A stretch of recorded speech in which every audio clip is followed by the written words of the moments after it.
The champagne glass flew through the air in slow motion as Karen's stiletto heel slipped on the invisible layer of soap gel, her arms flailing like an inflatable car lot tube man. A groomsman dove to catch the toppling wedding cake, only to slide into the flower girl who cannonballed into the gift table. Guests screamed, the bride sobbed, and someone in the crowd shouted he couldn't tell if it was a wedding or a water park accident. I stood calmly at the corner of my own patio, arms crossed, watching chaos unfold where just days earlier I had been told, very smugly, that I should feel honored my space was being borrowed. Borrowed without permission. Borrowed by the HOA's crowned queen of entitlement. And now? Let's just say justice was as slippery as that patio floor. 48 hours earlier, it was supposed to be a regular Thursday. I was sipping my morning coffee, watching the neighborhood cats attempt to wage war on a squirrel in my backyard, when a knock came at the door. It was a laminated flyer duct-taped to my door, straight from the HOA office. It read like every other generic announcement. Some minor maintenance update, water line checks, blah blah, and then tucked at the bottom in Comic Sans was a note about community event overflow being temporarily accommodated on shared amenities. I rolled my eyes, tossed it on the counter, and went on with my day. It wasn't until the next morning that the full insanity of it hit me. Friday afternoon, I came home to find two men wheeling in a portable dance floor and decorative lights onto my patio. Not near it. Not beside it. On it. The tile patio connected to my living room through sliding glass doors was being treated like a public park. I stepped outside in disbelief. The men, wearing company polos that read Elegant Affairs, seemed surprised by my confusion. One of them, a skinny guy with a clipboard and Bluetooth headset, glanced up and said, "Oh, this was the spot for the Monroe wedding. Karen Monroe's niece." I blinked at him, then told him very plainly that this was private property. He looked at the address again, said this was the spot on the work order, and suggested I take it up with the client. That's when she showed up. Karen. With her oversized sunglasses, aggressive shoulder pads, and a voice that could cut glass. She marched up with a self-satisfied smirk, gestured at the patio like she was Caesar returning to Rome, and informed me, without a hint of hesitation, that the patio was being used for a very special occasion. I reminded her that it was private property. She countered that it was part of the community viewing deck as outlined in Section 4C of the HOA bylaws. I pulled out my purchase agreement, the deed with the property map. Karen literally rolled her eyes and waved me off like I was an intern at her imaginary empire. She informed me that the wedding was for her niece, that over 70 guests were expected, and that it would be a beautiful contribution to the community's spirit. When I told her to cancel or move it, she looked me dead in the eyes and said, "You should be honored." That was when something in me shifted. There's a line people like Karen always cross. A moment where they take your silence for weakness, your politeness for submission. This was that moment. I didn't yell. I didn't threaten. I just smiled. A dangerous, calculating smile. I told her she had 24 hours to get everything off my property. She waved me off again and walked away humming a wedding tune like I didn't exist. That night, I combed through every inch of my HOA contract. My property line was airtight. The patio was exclusive use, deeded in writing. The next morning, I contacted a lawyer friend who confirmed what I already knew. Karen was bluffing. Not just bluffing, flat out forging a use of authority she didn't possess. He also advised me to document everything and mentioned that going to the HOA board might delay things since the wedding was in less than 36 hours. That's when the plans started forming. It was when I saw the DJ equipment arriving, and Karen setting up floral arches while sipping from a venti Starbucks like a monarch overseeing a coronation, that I knew I wouldn't be able to stop her with words. She was too far gone. Too convinced of her own fabricated version of reality. But I could make her regret it. She didn't know my background, most people didn't. I'd worked for years in architectural safety systems, including surface friction testing. I knew materials, I knew how they reacted, And I knew something Karen did not. What happens when a certain kind of soap-based gel is applied to tile floors and covered with dance rugs? I didn't want anyone to get hurt. I wasn't evil. But I wanted a lesson. I wanted a spectacle. Something that would etch itself into HOA legend. I went to a supply shop that still knew me from past projects and picked up a compound used in industrial cooling systems. It was odorless, non-toxic, and nearly invisible when applied in a thin coat. It turned tile into a skating rink. That night, when the patio was quiet and the fairy lights were dimmed, I applied a thin layer to every square inch of exposed tile, avoiding the entry rugs so the effect would be delayed until everyone was fully in the groove. I cleaned up like a pro, left no trace of the containers, and even wiped my own shoes to avoid slipping. The next day, Saturday, wedding day, the sun was shining, the guests were arriving, and Karen was dressed like a matriarch in a bad soap opera. She avoided eye contact with me, but I noticed her glance toward the patio with pride. She was showing off, boasting to the guests about how she secured the most scenic venue with a bit of HOA diplomacy. I stood back inside my house, sipping lemonade, waiting. The ceremony went smoothly. Vows were exchanged. Rings were slipped on fingers. People clapped. Karen was beaming. But I knew the real show hadn't started yet. Not until the music did. And when the DJ played that first beat, when the couple took the floor, that's when it happened. The bride slipped, then recovered. But the groom, trying to catch her, did not. He landed hard, taking down the best man. Gasps turned to laughter. Then confusion. Then chaos. Like synchronized swimmers in a soap-drenched routine, one guest after another fell in what looked like rehearsed pratfalls. I watched as Karen froze, realizing something was terribly wrong. Then she stepped forward, her heel caught, and down she went like a bowling pin, crashing into a table full of appetizers. And that was just the beginning. After the chaos of the wedding crash landing in the patio's unofficial slip and slide, the scene quickly became a mix of screaming, slipping, and shaky phone videos capturing the mess from every angle. But to understand how it came to that level of controlled disaster, you'd have to rewind to the day before, the calm before the storm, when everything looked polished, organized, and deceptively perfect.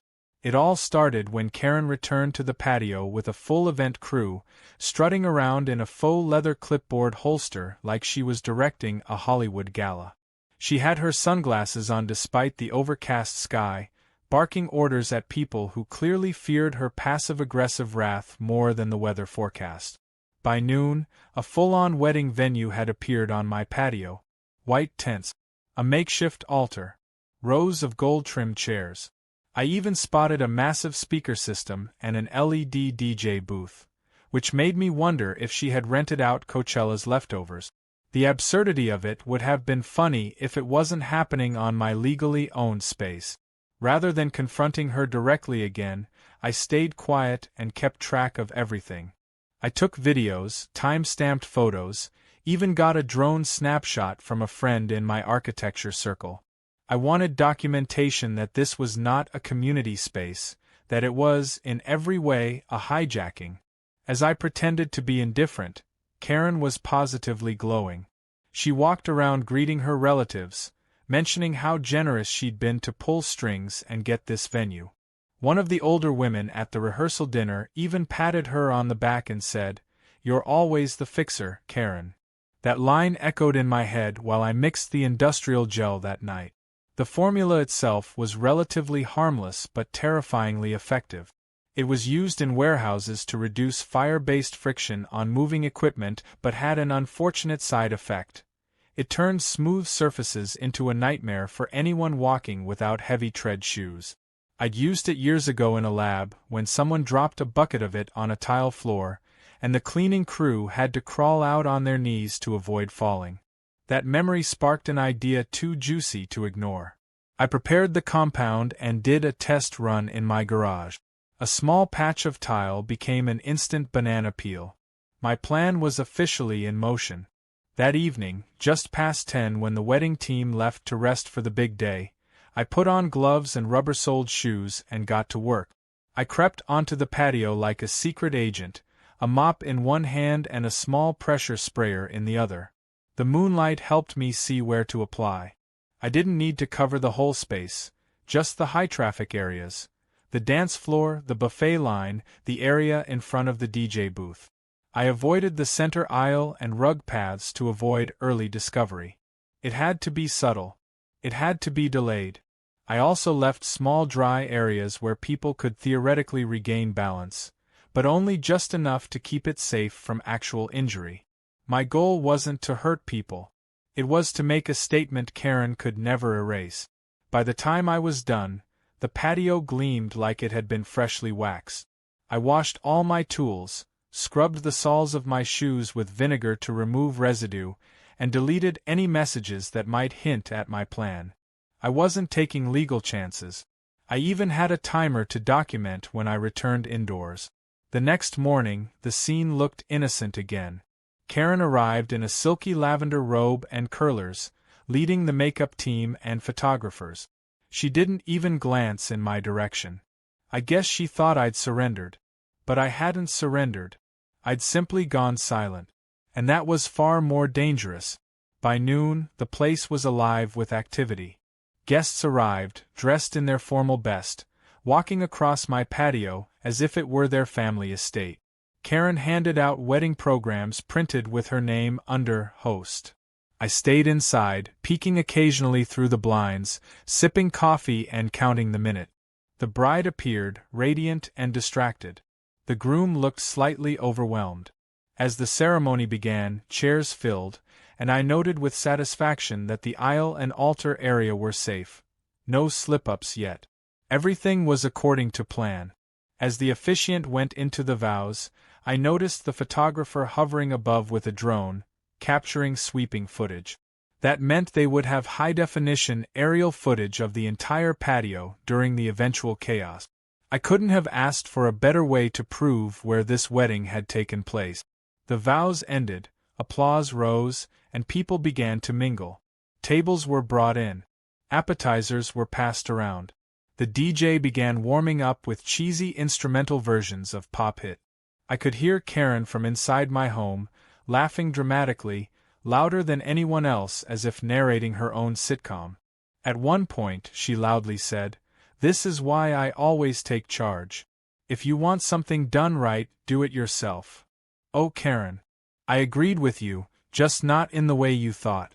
Then came the part I'd been waiting for. The dancing.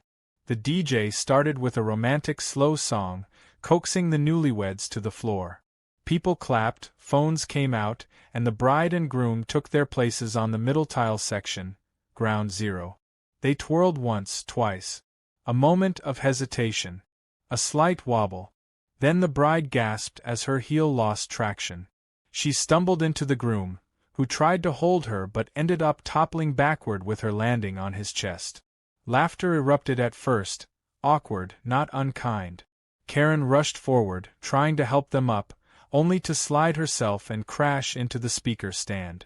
The best man took a step forward to assist and did a majestic full-body slide into the food table. The DJ, clearly rattled, tried to switch the music to something upbeat, maybe hoping to turn it into a party moment, but instead, more guests entered the zone and began slipping like it was an Olympic ice rink. Plates clattered, people screamed, and one old man literally used a chair like a walker to crawl to safety. The flower girl screamed and ran, only to launch straight into a decorative hedge. One woman stood up from the buffet and promptly slid under it. And Karen, poor Karen, her once perfect blowout was now full of leaves, frosting, and what appeared to be someone else's false eyelashes. From inside my glass doors, I watched the storm unfold, never once stepping outside. I filmed discreetly from my phone, capturing moment after moment as guests realized something was very wrong. Karen began shrieking, pointing in my direction, yelling things I couldn't hear. At one point, she pounded on the glass door, demanding I come out. I simply lifted the copy of the HOA agreement with my property boundaries highlighted and held it up to the glass like a museum exhibit. She looked like she might combust on the spot. As the guests began wiping frosting off themselves and calling Ubers, I noticed a few of them laughing. One man in a soaked suit said to another, "This is the most memorable wedding I've ever been to." And it was. For all the wrong reasons. But for me? It was the moment I proved that property lines matter, that arrogance has consequences, and that sometimes the best revenge is the one that makes people slip right into humility. The aftermath of the Patio disaster didn't look anything like the dream wedding Karen had envisioned. It looked more like a battlefield, with toppled chairs, drenched tablecloths, and confused guests limping away with frosting in their hair and appetizers stuck to their suit. The once elegant bride was now sitting on a flipped-over chair, tears streaming down her face while her once pristine white dress clung to her legs in wet, sticky folds. The groom was trying to console her but looked more like he wanted to disappear. The DJ had given up trying to restart the party, and was instead packing up equipment while checking for cracks in his speaker system. Amid all of this, Karen stood in the center of the wreckage, red-faced, wild-eyed, and shaking with a fury so intense you could almost see steam rising from her shoulders. She charged straight for my patio door and banged her fists against the glass like she expected it to magically open out of fear. I didn't move. I didn't even blink. I simply sipped my drink and gave her a look of utter disinterest. That's when she started screaming, accusing me of sabotage, criminal mischief, and some bizarre claim that I had ruined a family legacy. I quietly opened the door just enough to speak and told her, with perfect calm, that I had nothing to do with the chaos she had orchestrated. I reminded her she had trespassed, forged flyers, ignored multiple warnings, and hosted an unauthorized event on private property. She shouted something incoherent in response and threatened to sue me for every penny I had. I gently closed the door in her face. She wasn't done. Minutes later, 2 HOA enforcers appeared in front of my door, both looking uncomfortable as they tried to mediate the situation. Karen stood behind them, arms folded, glaring at me like a dictator ready to declare war. One of the enforcers, Dale, tried to reason with me, suggesting that maybe I had used something unusual on the patio. I told him I had cleaned my own property, nothing more, and reminded him that the patio was legally mine, not communal. I handed him a printed copy of the deed, complete with highlighted sections and official notary stamp. He flipped through the papers and frowned. Karen tried to snatch the folder from his hand, but he pulled away, obviously shaken by the clarity of the document. Then came the unexpected moment that flipped the power dynamic completely. One of the wedding guests, an elderly woman in a green floral dress, stepped forward and announced that she had recorded everything. She said Karen had told everyone that this was just a formality, and that the patio was owned by the community, not the resident. She also said she had filmed Karen laughing about how she put that smug little man in his place, by using HOA muscle to commandeer the venue. The guest pulled out her phone and played the video. Karen's voice rang out, clear as a bell, boasting about how she forged the community use notice and dared anyone to challenge her. The enforcers' faces turned to stone. Karen lunged for the phone, but the woman slipped it into her handbag and backed away, warning her not to touch her. Dale cleared his throat, apologized to me, and walked away without another word. Karen stayed behind, seething, then hissed through clenched teeth that she wasn't finished with me. I told her she was absolutely right. She wasn't finished. She was only just beginning to face the consequences. Later that evening, I received a call from a member of the HOA board. Unlike Karen, he was composed and even-toned. He apologized for what had happened and requested a formal meeting to discuss the incident. I agreed, as long as it would be recorded and held in a neutral location. Meanwhile, my phone was blowing up. Apparently, multiple guests had posted clips of the wedding online. One had titled it, "The Great Wedding Slip-Up of the Century," while another labeled it Karen's Greasy Matrimony. The videos had begun to gain traction, especially the ones where Karen was seen shrieking at the sky and sliding face-first into the wedding cake. I found myself tagged in several local community groups where people were debating whether it was a prank, a legitimate accident, or some kind of karmic payback. I said nothing publicly. I didn't need to. The truth was starting to unfold without my help. I continued collecting evidence and created a single digital folder with all my documentation: photos, videos, deed copies, text messages, and voice recordings. I knew Karen was going to come at me swinging, but I wanted to make sure I had enough armor to turn her punches into boomerangs. 2 days later, the HOA meeting took place. It was an emergency session called by several members who were deeply disturbed by what had transpired. Karen arrived wearing an over-the-top blazer and tried to act as though she was the one hosting the event. But the mood was different now. Her usual allies sat with arms crossed, avoiding eye contact. The board president, a no-nonsense woman named Linda, began by asking Karen to explain the situation. Karen launched into a speech full of fake tears, blaming me for tampering with the patio and intentionally harming her niece's special day. She said I had sabotaged the wedding, endangered lives, and humiliated her in front of family. When she was done, Linda turned to me. I handed over a flash drive with all the documentation.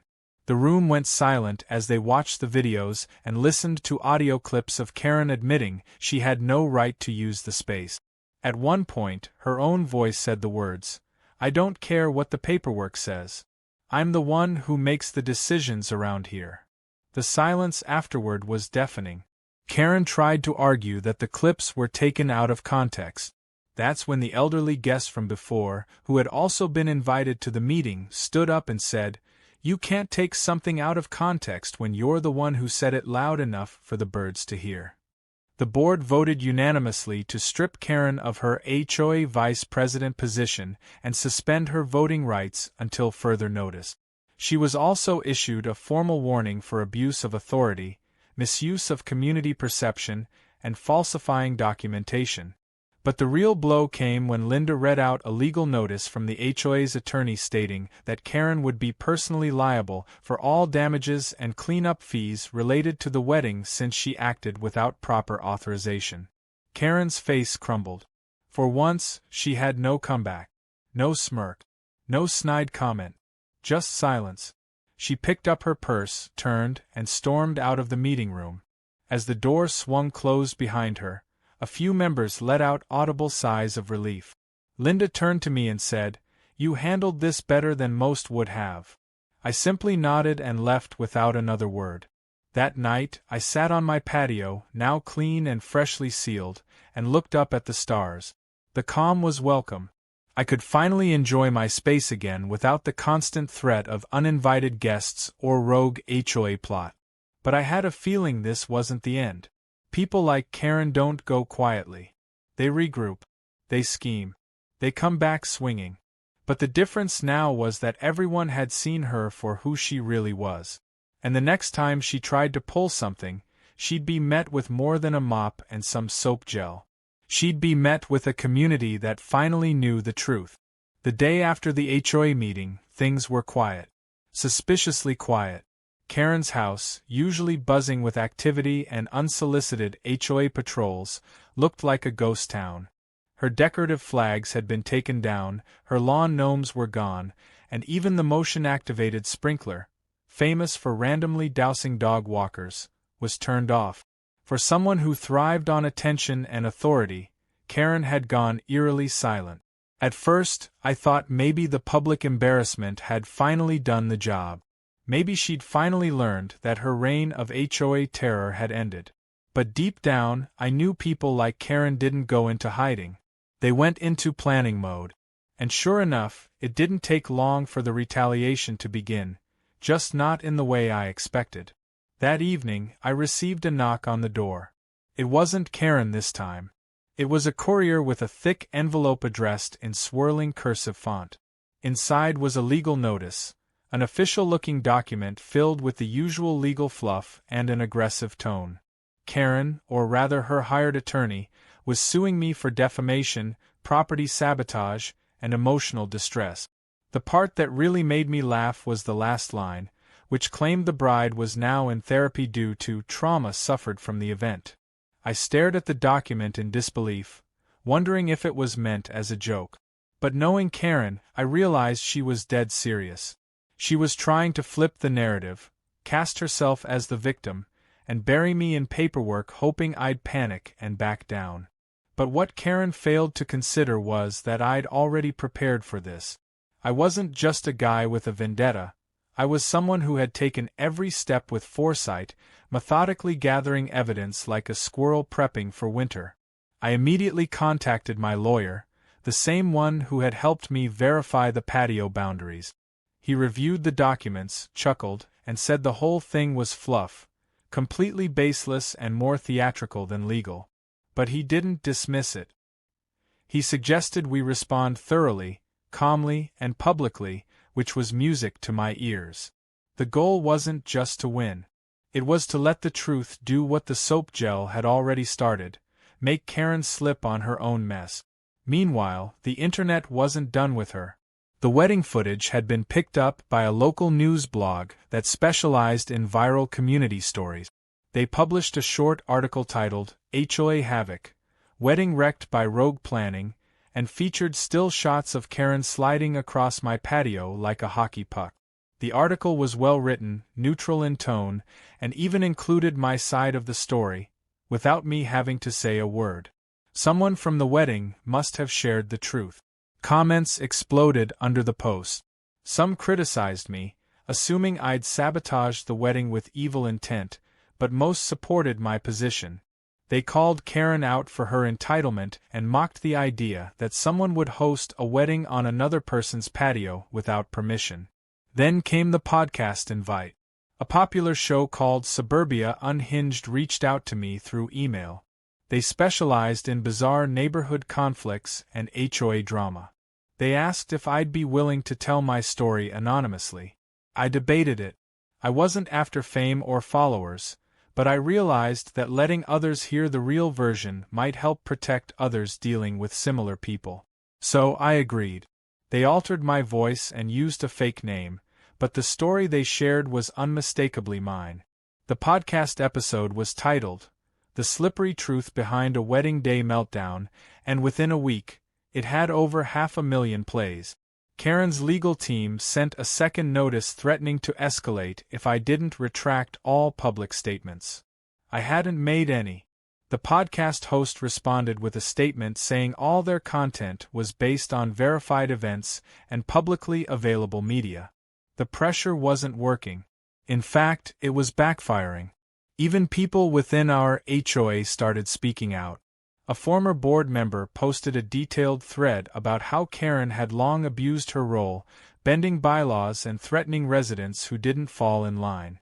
Several homeowners added stories of their own, fines issued for imaginary violations, sudden rule changes that always seemed to favor Karen's inner circle, and countless examples of her using HOA resources for personal benefit.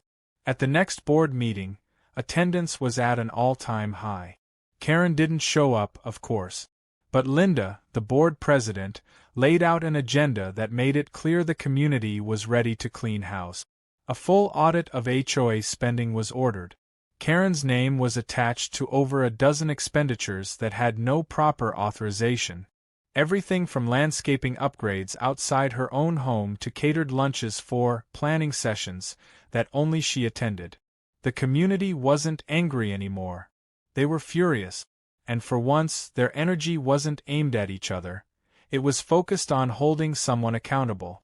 In the middle of all this, something unexpected happened.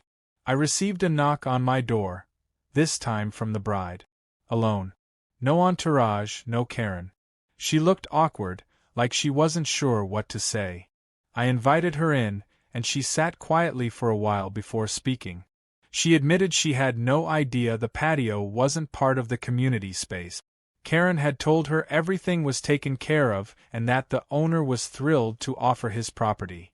She apologized for the intrusion and said she wished she'd asked questions, but everything happened so fast. I could tell she was sincere. She wasn't the villain here. Just another person caught in Karen's hurricane of control. What she said next surprised me. She was starting a podcast of her own, a wedding disasters show where couples share nightmare stories from their big day. She asked if I'd consider joining for the first episode, not as the villain, but as the unexpected twist in her story. I agreed, mostly because the way she told it made even me laugh. She joked that slipping into her own cake was the most honest moment of her marriage. They had already annulled it, by the way. Turns out the groom had ghosted her a week after the incident, claiming he wasn't built for this kind of drama. Maybe the soap gel helped her see more clearly than vows ever could. That interview ended up being cathartic for both of us. She got to reclaim her story, and I got to show that standing your ground doesn't always have to come with bitterness. Sometimes it comes with slipping shoes, viral fame, and surprising alliances. But the funniest part came just days later. A neighbor sent me a video clip from a security camera.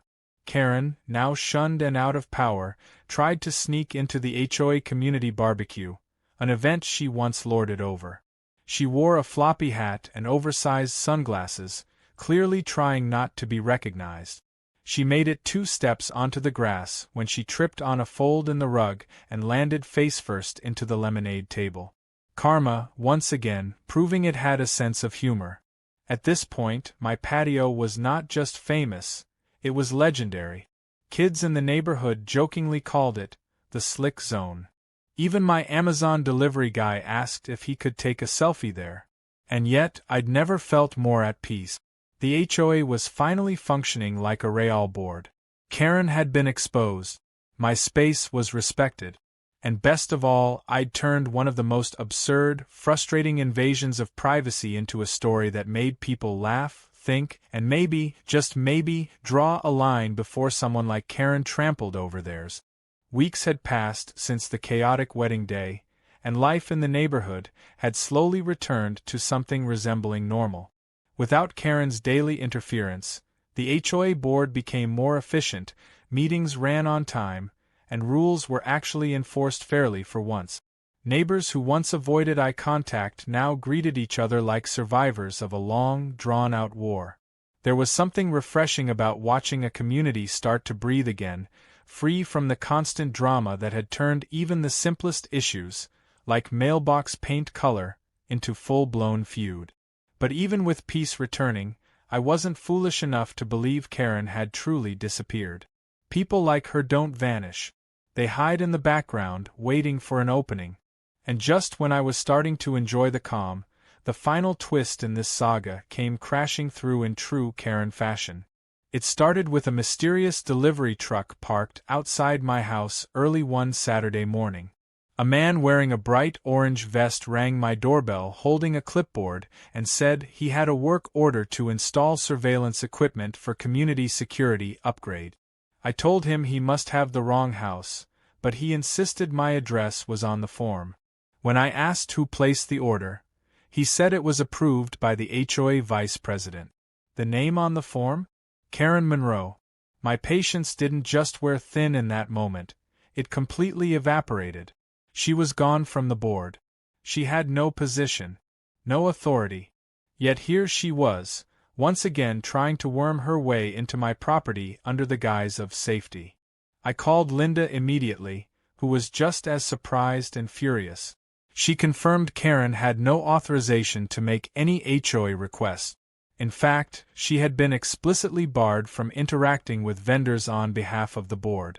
Apparently, Karen had found a loophole, posing as an independent community consultant and forging HOA documents to issue requests. She had used the same strategy on another neighbor's property days earlier, trying to justify trimming a tree she claimed was blocking the neighborhood view. When challenged, she disappeared before anyone could confront her directly. But this time, she had made a mistake. The truck had cameras. The clipboard had fingerprints. And I had had enough. Instead of reacting emotionally, I stayed calm and documented everything. I asked the delivery guy for a copy of the form, which he hesitantly gave me after I explained the legal situation. I recorded the conversation, took photos of the truck, and filed everything into my growing folder of Karen-related evidence. Then, I made a quiet phone call to an old acquaintance who worked in code enforcement and municipal fraud investigation. Karen had crossed the line from HOA pest to someone actively committing criminal misrepresentation.